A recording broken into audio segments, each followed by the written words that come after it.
Hey, good afternoon, guys. Welcome back to Minute on the Mountain. The goal today is to get off the old skunk train. I think I've gotten skunked the last 4 times I've hiked for sheds. That may be the longest stretch I've ever had.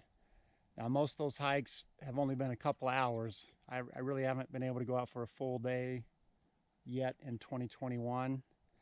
I'm not going out for a full day today. I just have a few hours this afternoon. It's late Friday afternoon. But I think either tomorrow or Monday. Monday's President's Day, so I have that off. So either tomorrow or Monday, I'm gonna go on a full day shed hunt. Problem with that is we got fresh snow everywhere, so that does make it a little more challenging, but it's not, we haven't got a ton of snow. In fact, in the valley, it's been about half rain, half snow. It's a beautiful afternoon right now. Snow is just kind of barely falling. Wind died down. Really cool looking clouds over the mountains. Snow's all caked in the pines over there.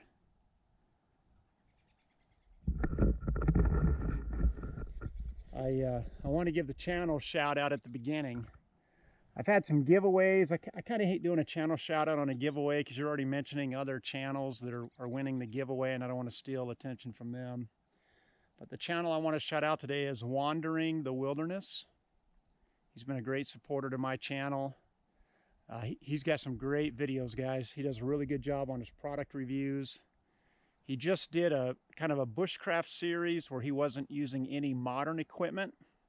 That was a really good series. He shows how he built his shelter, how he cooked all his food. He did it like a squirrel stew with a squirrel that he shot while he was out there. So anyway, Wandering the Wilderness. I'll put a link in the description for his channel. Please check him out when you get a chance and tell him Minute on the Mountain sent you. And hopefully today, guys, we find a shed. Let's see if we can get it done. I don't know if they'll show up in the GoPro, everyone. I've got a doe and 2 yearlings down there. They're probably 120 to 150 yards away. This is what I'm hiking in today. I'm down in Juab County. I'm really close to where I found that 6-point elk shed and a 3-point muley shed last year. I'll put a link to that video up in the corner. I'm about an hour and a half into the hike, and I've just been going straight up. I'm trying to get up on top of the ridge where I found those last year. So I'm looking as I'm hiking, but I'm not really zigzagging or anything like that. Once I get up here on top, I'll start really slowing down and zigzagging. It's getting a little breezy. I'm trying out a new windshield on the GoPro, so I hope that's going to help with the wind. We'll see when we get it published if it seems to do better. There those deer go. They're walking off now. At least they're not running, though. I'm glad I didn't push them. All right, guys. We'll get back to you when we get up on top. This is kicking my butt, everybody. Man, I haven't seen anything, and I got to get back over on these south-facing slopes because on the north-facing, the snow is over my knees. I left my snowshoes in the Jeep. I just didn't think I would need them. There's not that much snow down where I parked. Should have known though when I got up higher it would. I was all the way up on the top of that. Came all the way from the bottom on the top of that. Dropped all the way down. And now I got to get up there. So it has not been a fun hike. I mean, it's pretty, but it's just worn me out. Snow is so deep on that side. Just burning so much energy trying to get up and down the hill. I'd wanted to get up into those pines at the top of that draw right there, but the snow is just too deep. By the time I would have gotten up there, I had to turn around and come right back down to get to where we're going. So on the other side of this ridge, there's a little bowl. That's where I found those sheds last year. I'm going to work up into it. If the snow's not too deep, I'm going to zigzag back and forth in it. I'm going to start heading back down. So, man, sorry, there just hasn't been much to show you guys. This is I think the 5th time in a row that I've been out. I haven't found any sheds, or at least I haven't found any yet today. Maybe we can break the streak, though, on the way out of here. Welcome back to the channel, everybody. Doesn't look like much, but about 9 feet up there is where I started sliding. My feet came out from under me, Try to dig my trekking poles in, just nothing to grab. Slid, slid, slid. I was able to kind of grab onto this tree on the way down. You can see where my feet, I was doing the best I could to dig in. Jammed my finger, it got caught on the way down. I don't think it's broken, I think I just jammed it. But this is why people don't like to hike with me. Because I do stupid stuff like this. I'm on the back side of this hill. This is an area that's been really good to me in the past. We got a bunch of snow yesterday. They didn't get a lot here. There's actually less snow than I thought there would be, which I'm grateful for. But I had to come to kind of an old faithful spot. I've gotten skunked 5 times in a row, which I think is the longest streak ever. And I haven't posted a video for over 2 weeks, which is the longest stretch ever.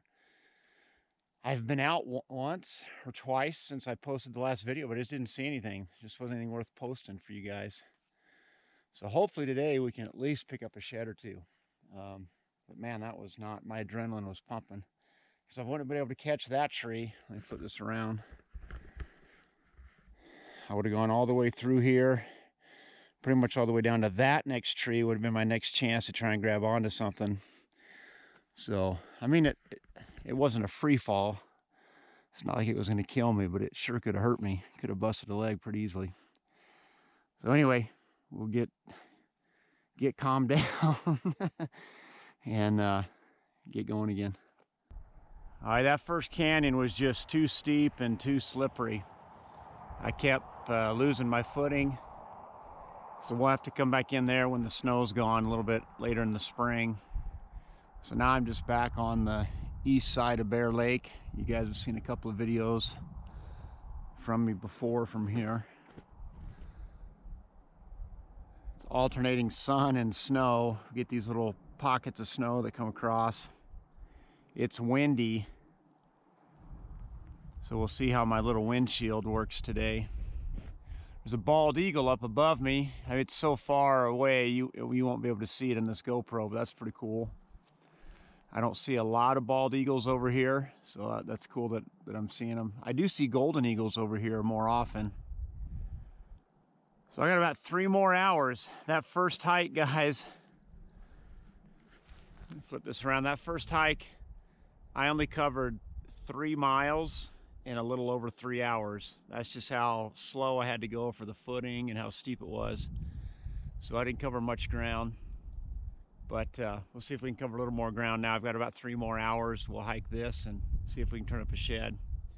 And I'm gonna go ahead and post this even if we don't. I know you guys are probably tired of seeing shed hunting videos without any sheds.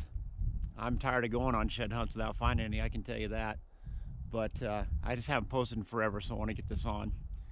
So we'll keep hiking. If we see anything, we'll let you know, and then we'll also do the minute on the mountain. All right, thanks, guys. Super old piece of a skull of a little shed buck. So you can see here that it had shed its antlers before it died. See those 2 little nubs on it? That thing is old. It's barely holding together. In fact, it was in the snow just over here and I went to pull it out and part of it chipped off. So we just need to find where you shed them. They would be tiny. That's a little buck. Keep going. Well, guys, I just can't seem to get off the skunk train. I think this is the first time I've been skunked over here on this side of Bear Lake. The walking was pretty good over on this second part of the hike. It wasn't as steep. I saw a lot of sign, a lot of tracks, a lot of beds, but I didn't see a lot of winter kill. You know, normally over here I see a lot of fresh winter kill, either predator kill or just didn't make it through the winter. But I'm not seeing it. I saw a lot of old skeletons. So I still think everything just stayed a lot higher this year because we had such a mild winter. But we'll figure it out. We'll keep going after it and we'll figure it out. I do know when I finally find a few, I'll be excited as many times as I've been skunked this year. Let's wrap up with the minute on the mountain, which comes from Genesis chapter 3, verse 15. And it's right after the fall, right after Eve and Adam ate the forbidden fruit. And God is talking to the serpent. And he says that I will create enmity between you and the woman, and between your offspring and her offspring. And you will strike his heel, but he will crush your head, talking about the offspring of the woman. And that is what theologians call the proto-evangelium. So you can tell all your buddies you learned that word on an outdoor channel. But basically it means the first good news. It's the first time the gospel is referenced in the Bible. And so it's referenced all the way back in Genesis chapter 3, that Jesus would take on flesh, that he would be born of a woman, that he would be the offspring of a woman, and that Satan would strike his heel when he was tortured and beaten, mocked, scorned, and crucified, but that he would crush Satan's head when he was obedient all the way up to the cross and then rose from the grave to prove that he is who he says he is. And what I want to just bring up with that is the gap between that promise all the way back in Genesis chapter 3 and when that promise was fulfilled in the New Testament.